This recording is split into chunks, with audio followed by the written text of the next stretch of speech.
name is Grayson McLeod, and I'm here to talk to you about the Chicago Cubs and the World Series that they're in this year. And I wanted to give you a little basis on the curse behind the Billy Goat and their statistics and all the kind of things that sum up to where they are at today. Has anyone ever heard of the curse? A little bit. A little bit.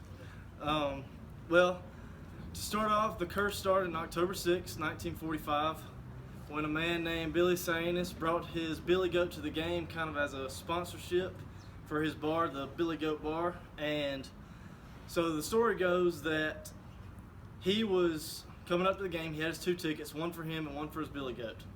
When he got there, the usher stopped him and said that he couldn't come in. So as soon as he did that, Mr. Saintis went to P.K. Wrigley, which was the owner of the Cubs at the time, and he asked why he couldn't bring in the goat. Why was it such a big deal? And Mr. Wrigley said because he stinks. He's not allowed to come in because it's going to be a disturbance to the crowd. So when he said that, Mr. Billy threw his hands up in the air and said, "I curse the Cubs. They'll never win again. Never, ever." So on that day, the Cubs were playing the Detroit Tigers. They were already up 2-1 in the series, and towards the end of the day, they ended up losing 4-1. As the series goes on, the Cubs ended up losing the next 3 games, and the Detroit Tigers came back and won it all.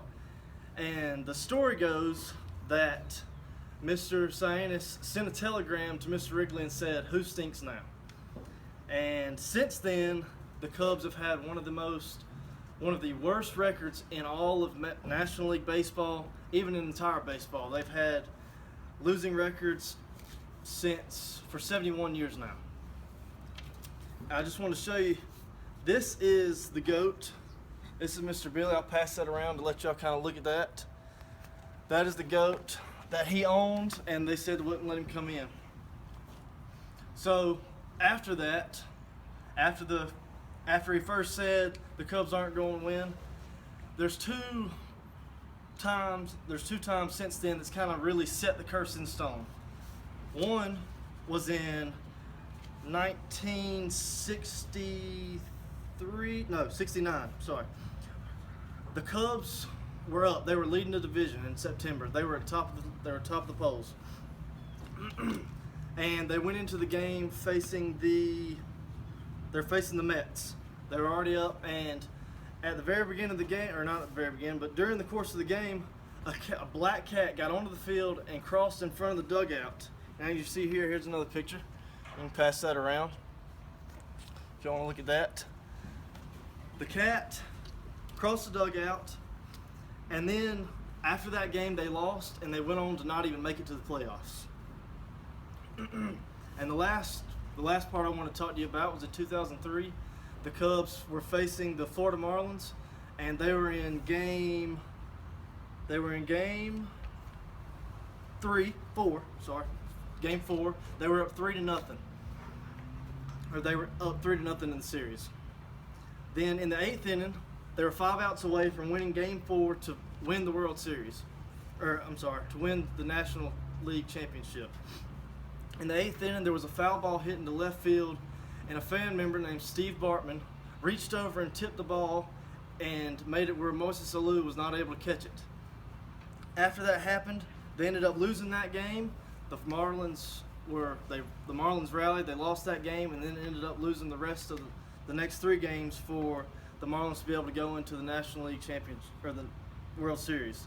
And here's another picture of where Steve Bartman went and foul tipped the ball.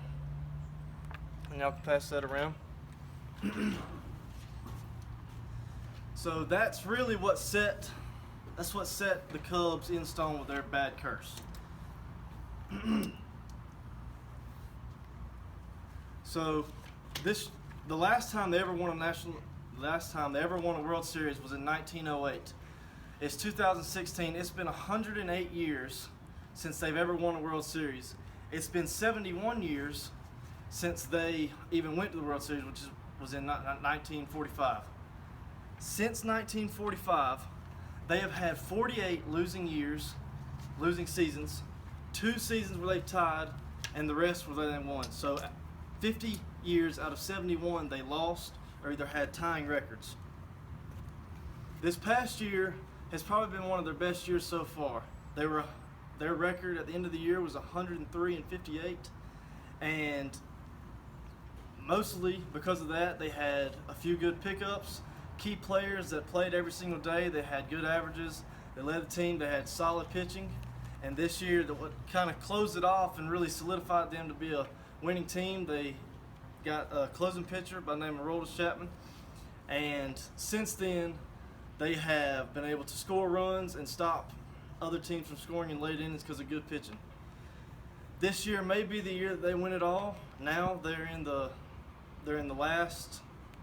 game 5, I believe. Is that right? Game 5. And they're down 3-2.